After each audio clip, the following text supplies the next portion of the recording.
This is the final episode of the story of Team Strike, a card counting team from Europe formed with the goal of beating casinos at high stakes blackjack. In this final episode, our house of cards comes crashing down. You'll see what can go wrong with team play, and we'll run into a situation where a casino decides to steal from us. It wasn't an argument, but there was a discussion. Do we go back to the same casino? The team couldn't agree. Going back to a casino creates a pattern. The same people in the same casino at the same time. In a small casino like in Project Tower, that would be a dead giveaway. But in a large casino, it's unlikely anyone would notice. Unlikely, but not impossible. One sharp surveillance person, and that would be it. But there's also a cost of not going back. There's only so many casinos where team play would work. One session per casino would really limit our options. We took a vote, and back to the first casino we went. A decision we would deeply regret. Okay, can I get a black coffee, please? Coffee was very much needed. It was 3 in the morning. I felt a bit tense at first, but after around 20 minutes, there'd been no heat, no suspicion. If they'd known we were counting, we wouldn't have lasted 5 minutes, let alone 20. Just as I was getting comfortable, the count jumped up, so I gave the signal and Aces arrived. She played 5 hands and in the process lost 3k. I would do it, come on. It don't matter, because you don't have it. You don't have it. You don't have it. Oh. Later on, I caught a really high count, which meant ideally we'd be playing 4 spots at $1,000 each. But the woman to my left was playing 2 spots, the guy to my right was playing 1, and I was playing 1. That left 2 spots available. This is always such a frustrating situation. We wanted the BP to play 4 spots. That is the optimal strategy. But if I skip around, that could look suspicious to surveillance, and I didn't want to risk it. If I were BP, I would have just walked over and played the 2 available spots. But not Irish. Nope, he was going to play 4 spots, and he would do whatever it took to make sure that happened. He justified this in the incredibly arrogant way by saying she very kindly let him have the spot. And then Irish deliberately bets on my spot and the 2 others, securing the 4 spots we needed. It was so ballsy of him taking my spot and another spot. Annoyingly, the dealer drew to 21. But he's on a roll and okay with being the guy that will play anyway, even if the whole table hates him. The dealer bust, so we won 6k. At this point, the pit boss and the other players are well and truly done with taking Irish's crap. You can play 2 hands, but you need to let this gentleman play. It's fine, honestly, I don't mind. Are you sure? Yeah. After this one, you're coming in. I'm gonna make sure you come in. It's fine. So they insist that I play the hand. So I did the only thing I could do in this situation. I left in a huff, but not before verbally passing the count to Irish. Anyway. I do think that the way that Irish handled this was really excellent. He doesn't enjoy making other players angry, but he's committed to playing optimally. Over the next couple of hours, Irish and Aces became so disliked by other players that I actually heard people talking about them behind their back. And I may have also been talking about them behind their back. I needed to blend in. Their act was good. It was really good. I think if I was a new counter and I'd seen our BPs playing, I would have had no idea what they were doing. I would have just thought they were a couple of rich gamblers. Even though they were good, there was the occasional slip up. Irish would occasionally ask a question about how the game was played. Like, for example, if you split your aces and you get a 10, is that a blackjack or just 21? I actually really liked this approach because it made him look a bit amateur. But I guess at the stakes he was playing, not all the staff were convinced he was a beginner. Pit bosses seem to discuss why you ask questions about the game. Maybe try to mix it up. They don't believe you're playing for the first time with those stakes. An hour later, Joe must have sensed some heat as he messaged the chat. Suggestion, abort, but slowly. It was too little, too late, because without warning, they had us. They sent someone to each of our tables to back us off at the same time. How you doing? Yeah, good. I gotta see some ID. Sorry? I gotta see your ID. Oh, why? Because it's a requirement to play here. I'm playing all day. And I'm asking you for your ID right now. I don't have it. Oh, then you can't play. You collect your chips, okay? All right. Walk with me. Odd that this guy started off with the ID dance, but then immediately said he'd got my group of friends. We have your face. Your group of friends that you're with. At the time, I took this as a weird, haha, we got you flex from this guy, and as a result was pretty standoffish. I represent the landlord. Where's the cash desk? From this point forward, if you're found on property, all slot, jackpots Oh, are right. forfeit. Yeah, I don't care. It's called the Landlord Act. I honestly don't I care. have to say it to you, so I'm done talking to you. Good. I was done a while ago. So at this point, if you refuse to leave, I'm or come back after- where am I going? go to the exit. Yeah, so what are you saying if I refuse to leave? If I refuse to leave, I'm going. You don't need to talk to me anymore. Looking back, I think I was just feeling frustrated that we'd been caught, and I was projecting this frustration onto him. Part of me thought that we could just do this entire trip without getting a back off. Like when I was filming the trip, I thought maybe I can never use any of this footage, because if we don't get backed off, then I don't want to show my face, I don't want to show what I look like in this disguise. Maybe we just won't get a back off the whole trip. That's genuinely what I thought could happen. So this moment just brought us crashing back down to reality. I was concerned that this would cause us problems for the rest of the trip, and I mean, I was absolutely right. The next casino on our list was the Wynn. The casino was packed, even getting a table was tricky enough. I even accidentally sat down at a table and played a couple of hands where blackjack pays 6 to 5. A small rule change that's so bad for the player it makes card counting pointless. But none of this would matter. After a few minutes of just being in the casino, Syntax was backed off. 20 minutes later, when Irish was playing an Ultimate's table, Ultimate was backed off. Then it was Aces. And when I signalled Irish to my table, he got backed off before even placing a bet. For the session, which lasted less than an hour, we were down $10,000. Still up overall, but not what we wanted. That session marked a major drop in team morale. That casino had clearly been warned about us, and if one casino was warned about us, others were too. We were realising the major drawback to doing team play. You're harder to catch, but once you're caught one time, it becomes almost too easy for the casinos.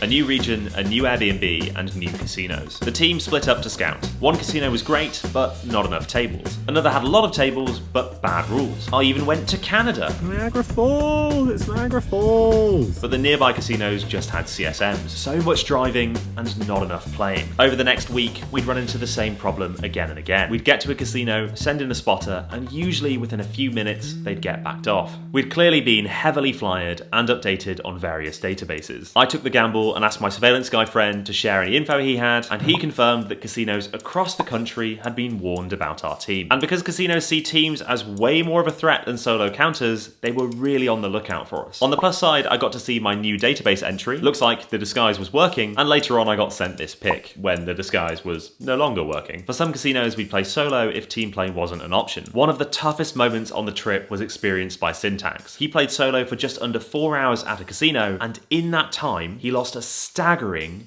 $42,000. The biggest loss any of us have ever had in a session. It was probably one of the worst moments in my entire life. Knowing I did everything correct, but getting punched in the face over and over again. One time we travelled pretty far to go to this casino, but it wasn't really suitable for team play. But it was pretty big and there was a lot of tables. So we each just decided to play solo play and just play until we got backed off and move on. And I did pretty well for a while. I did this really weird, unconventional strategy where I was changing my bet every single hand. I made it look so random and haphazard. I'm not sure what my bet spread was, but it was definitely positive EV. And I think that just made me blend in for ages. But then eventually I got backed off, and bear in mind, I was wearing a cap, a face mask, and the wig, and glasses. But the security guy that escorted me to the desk said that I sounded like a guy that he watches off YouTube. And he meant me. I was baffled that I could just be recognised by my voice. At this same casino, I also experienced one of the most unpleasant situations that I've had in a casino, where I was going to go cash out, and they would only let me cash out up to $5,000 without ID. We had this big discussion, which turned into an argument. I can't cash out without an ID. Okay, hold on. I'm just trying to figure out a solution.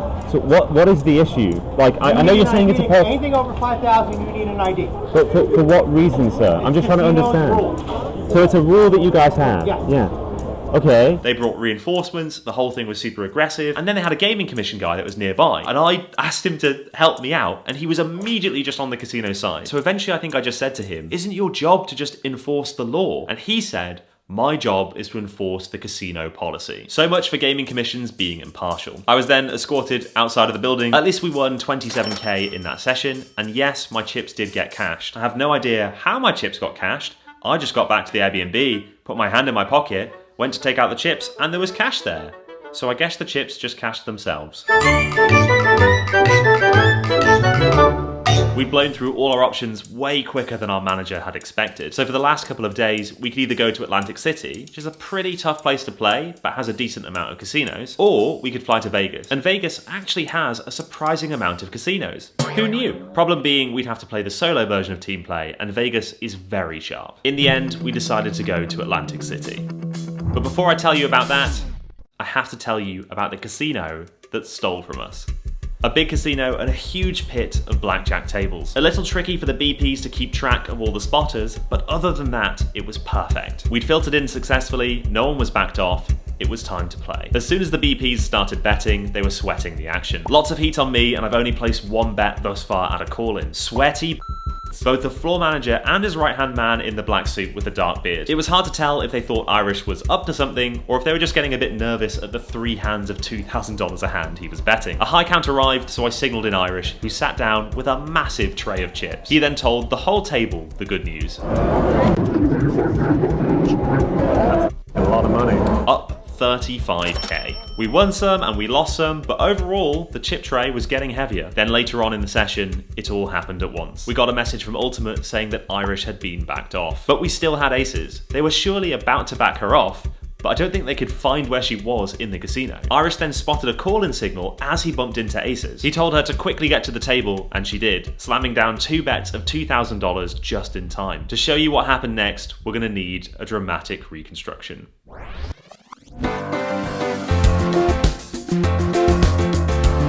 The dealer started dealing and dealt 1 card for each player and his whole card. The next card for aces, a 10. But just at that moment, the pit boss came over and stopped the hand. The cards were midway through being dealt and they decided to push the bets back, killing the hand. I want to be very clear, this is illegal. As soon as the first card is dealt, the round must be honoured. By killing the hand, they'd essentially forfeited and owed us a win. This was made extra clear by aces having a blackjack, a hand that literally cannot be beaten. I didn't know any of this had happened, but I found out when Irish caught my attention just after. I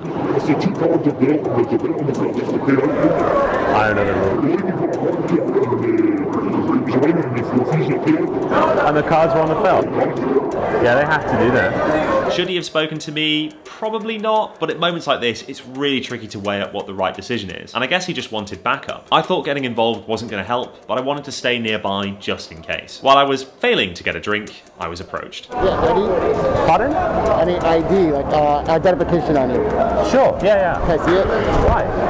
To deal with them, they just want to get your statement from the other guy that asked you the question. Why would you like to take a look at my ID if you just want me as a witness for a question? Right, you're the witness. I want to see your identification because I want to see it. But for what purpose? You want to show it or not? If not, you're going to leave. Okay, I'll cash out and go. All right, let's go. I cashed out with no issues, but this guy was still pressuring me for my ID. You can still hold it and just quickly show me. You get what I'm saying? It was clear to me he knew I was counting, but if he was going to play games with me, I was perfectly happy to play games with him while I walked to the door. Yeah, what you're saying doesn't make a lot of sense. Yeah. You ever meet someone and go, what's your name? And then you go, I don't think they're telling me Well, that. here's the deal. I think you honestly know why you're being escorted out right now, and I think they explain and all that's why you won't give me your name. So here's the thing about you. They're going to have a description of you and all the police and stuff like this. You will not be allowed back in. And I think Sorry. So is what you're saying you were speaking to me under false pretenses and lying to me the entire time? I ended up walking to the main road where we got picked up by Pivotal Pointer. We had won $48,000. But regarding our unpaid blackjack, we weren't going to let it go. It took many weeks of phone calls by Irish and Aces to the Gaming Commission to get it resolved. The Gaming Commission got the surveillance footage and verified we were owed the payout for the blackjack. And the Gaming Commission, when speaking to the casino, got the amount of money that the casino owed us wrong. Like, I don't think they understood how a blackjack should be paid out. You can't make this stuff up. But eventually we got the casino to agree to pay us the $3K they owed us for the blackjack. Except by this point, we were long gone, and a simple wire transfer would not be possible. The casino made it as difficult as possible for us to collect the money that we were owed. And they wouldn't let Aces send somebody else on her behalf to collect the money. Luckily, she had a trip planned to America, so she used that opportunity to go collect the money. But what a massive faff. Oh yeah, where was I? Atlantic City. It didn't go well. We were getting constant back-offs and that was weighing the team down. We were tired and we just wanted to be able to play. It felt like us going there had been a waste of time. It got to the point when leaving a casino, we'd practically be walking together. It seemed so utterly pointless to pretend we didn't know each other. We hit a point where the team started debating about whether or not there was any point continuing. We could just take the last day off and relax. Have a nice chill end to the trip. After all, we were up. Everyone was largely largely in agreement that carrying on was pointless, except Ultimate. Ultimate was adamant that we should keep going. There's a bit of an unofficial motto in Team Strike, and I say unofficial because it's a phrase I keep just saying and forcing on the group. Never underestimate the intelligence or stupidity of casinos. If we gave up then, we'd be assuming they were too smart. But we needed to try something new. We needed a new BP that we hadn't used before. We needed Pivotal Pointer. As a refresher, Pivotal Pointer is the new card counter on our team who wasn't quite ready to be a spotter. We did a quick training session at the Airbnb and decided that even if not perfect, we could make this work. Being a BP is arguably technically easier. You're following instructions, you don't have to keep the count, but in every other aspect, it's way more difficult. The BP takes all the heat. The BP is the one that has to have the perfect act. The BP has to experience winning and losing tens of thousands of dollars in a short amount of time, and that is tough. I'd personally much rather be a spotter than a BP. And here we were asking Pivotal Pointer to take on this role as his first time being an advantage player, but he was up for the challenge. This casino had a lot of tables. It would be tough for any surveillance department to keep an eye on all of them. The spotters were in, no issue. Pivotal was ready to play, and Ultimate surveyed the game from a distance. We were like a well-oiled machine. We got into such a good rhythm of switching tables regularly. We even passed the count to other spotters to rotate who was at each table mid-shoe. Pivotal's act was great. Even though he was betting big, he wasn't getting any heat. A few hours in, it dawned on me. I hadn't seen the BP in a while. In fact, subtly looking around the casino, the only spotter I could see was Syntax. Where had everyone gone? Eventually, I learned through the group chat that Pivotal had hit a wall. So he met Ultimate in the restroom, where he transferred the chips so Ultimate could take over as new BP. Pivotal then went to the lot and immediately fell asleep in the car. It's incredibly emotionally exhausting to be a BP, and he'd done a great job. He'd also been playing for hours. The other teammates had taken a break to go and get some food, but me and Syntax hadn't realised any of this. We just kept playing and signalling, wondering what was going on. Eventually, our new BP arrived. I looked over to my right and nearly burst out laughing as I saw Ultimate dressed in a full tracksuit, hunched over, eating a bag of potato chips. He looked like he'd just come out of a rave and stumbled into the casino. But he did not look like a card counter, so it was a great act. We played on. Eventually, it got so late that there was barely anyone else playing in the pit. We actually hit a point where there were more card counters than there were actual players. The high counts kept coming, and we kept winning until the pit boss came over and flat bet the table. But just at that moment, the count went up, so I took a gamble and signalled in Ultimate. He got a couple of 1k bets in before the pit boss came back. The dealer hadn't understood that the table had been flat bet, not just me. One of the hands was a blackjack and one lost, but that was a win overall, and a very satisfying win. It had been an incredible 7-hour session. We'd got to this casino thinking that just like every casino in Atlantic City, we weren't going to get any time in, but we gave it a try. Pivotal Pointer had done a great job as his first time being BP, Ultimate had done a great job, and the spotters, I think we did the smoothest spotting we'd done on the entire trip. And we cashed out with the biggest win we had on the entire trip. We'd won $50,000. $50,298. It's time for the team graph. The trip hadn't been easy. A lot of the time it felt like we weren't getting anywhere. But our results were solid. We'd won a total of $175,000.